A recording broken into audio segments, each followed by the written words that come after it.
There is a moment in every survivor's story that almost no one talks about, and it happens when the phone finally goes quiet on both ends. Not one-sided silence, not a dramatic block, not a slammed door, but something far stranger, a mutual disappearance. You stop reaching out, and somehow, against every pattern you were braced for, so do they. And instead of feeling relief, something inside you tightens, because deep down you sense a truth most people never understand. When both of you stop contacting each other, you are not entering peace. You are entering the most psychologically loaded silence of the entire relationship. And what happens in that silence rewires you in ways you cannot yet see. Before we go any deeper, if you have ever felt confused, exhausted, or emotionally disoriented by someone who could love you and destabilize you in the same breath, take a moment to subscribe. Not for me, for you.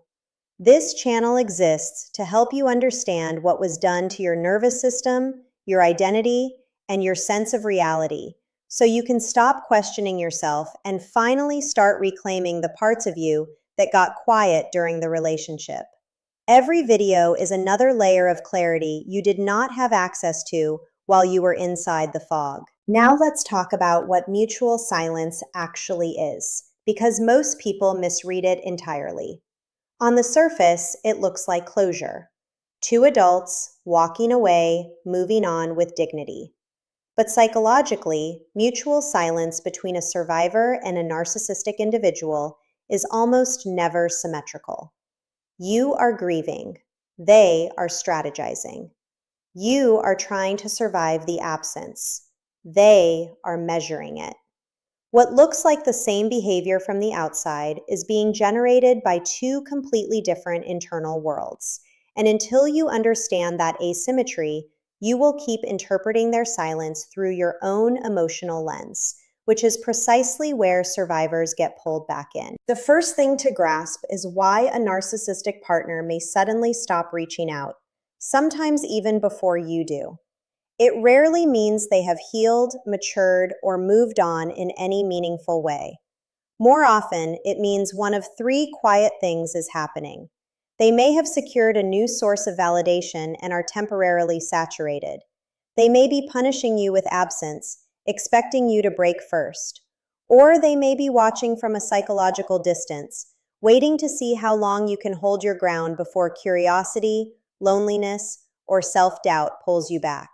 In each case, their silence is not indifference. It is a form of communication that requires no words to deliver its message. This is where survivors get caught in a painful misreading. You assume that because they are quiet, they must not care. You assume that if they truly wanted you, they would fight for you. And so their silence begins to feel like the final proof that everything you feared was true, that you were disposable, that the connection meant nothing, that you were easy to walk away from. But this interpretation ignores the entire architecture of narcissistic attachment. People with these traits do not bond the way emotionally healthy people bond. They attach to what you provide, to the reflection of themselves they see in your eyes, to the regulation your presence offered their fragile inner world. When they go silent, it is not because that need disappeared. It is because they are managing it in another way, often by convincing themselves they never needed you at all. And this is where the hidden battle begins. Because underneath that mutual silence, two nervous systems are still entangled. You are trying to detach from someone whose emotional wiring taught your body to expect chaos, apology, intensity, and reconciliation on a predictable cycle. When that cycle suddenly stops, your brain does not register safety. It registers withdrawal. The same neurochemical drop that happens in substance withdrawal is happening inside you, and the silence you hoped would bring peace instead brings restlessness, intrusive thoughts, and a strange ache that feels like missing them, even though your rational mind knows better. This is not weakness. This is a trauma bond doing exactly what a trauma bond is designed to do. A trauma bond does not dissolve because the contact stopped. It dissolves because the nervous system slowly learns that the absence of that person is not a threat.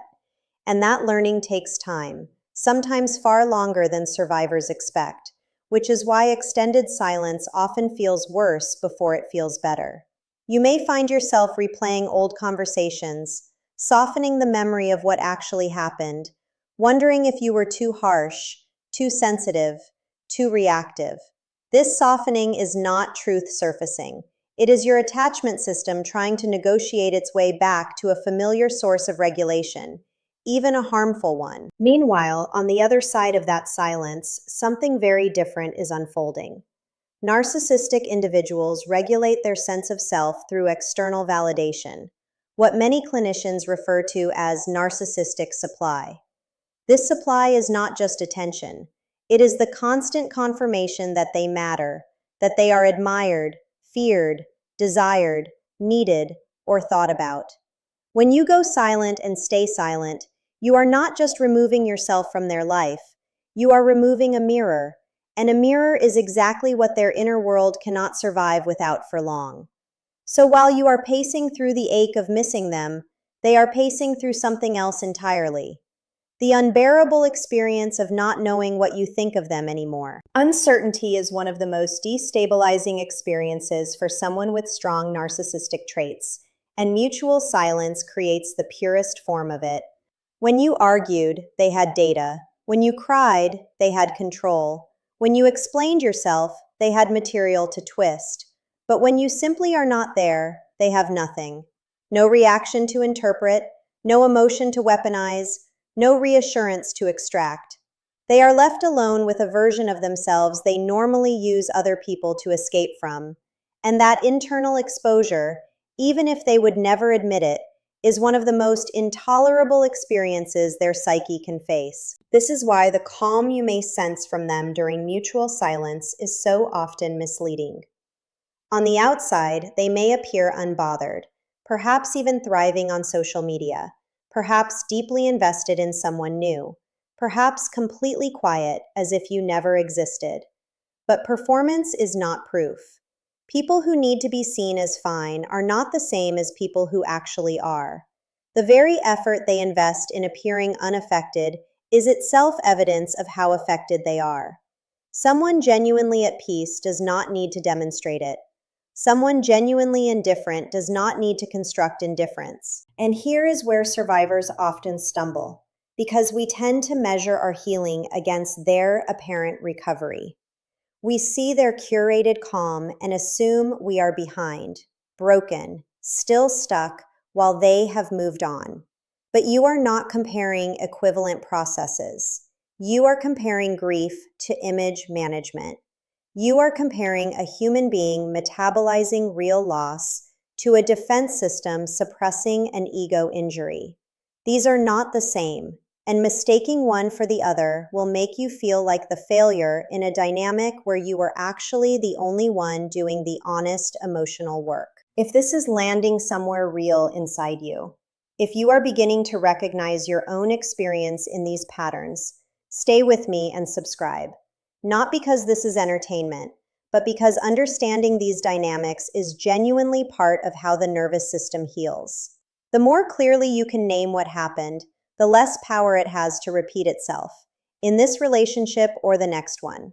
Every insight you internalize becomes a boundary your future self will not have to learn the hard way. Now let's talk about what actually happens inside you during extended mutual silence, because the emotional withdrawal process has stages, and knowing them can be the difference between staying the course and relapsing into contact.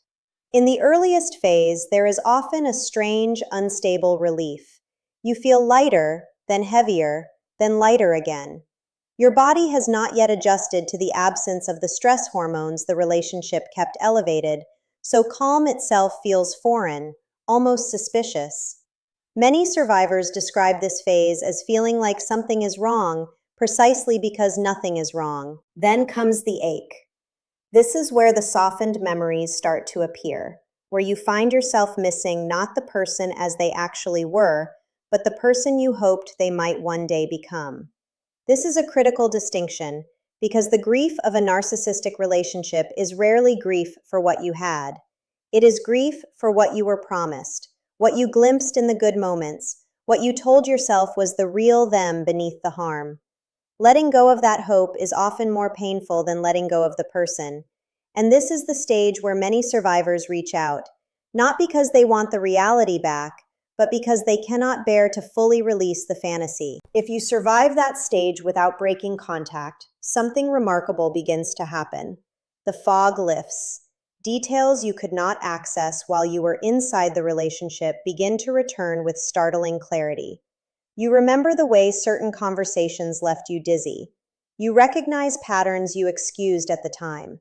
You start to feel anger, and this anger is not regression. It is often the first honest emotion you have been allowed to feel in a very long time.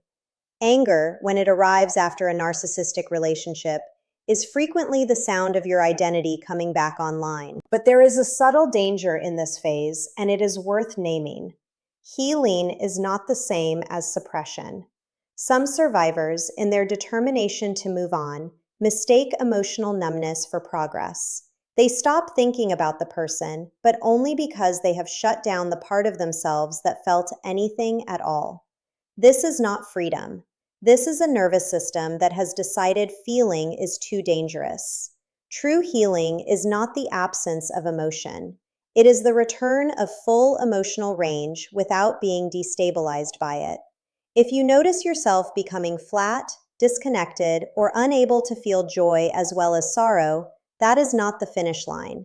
That is a signal that grief is still waiting for permission to complete itself. Another common mistake during mutual silence is the temptation to test it.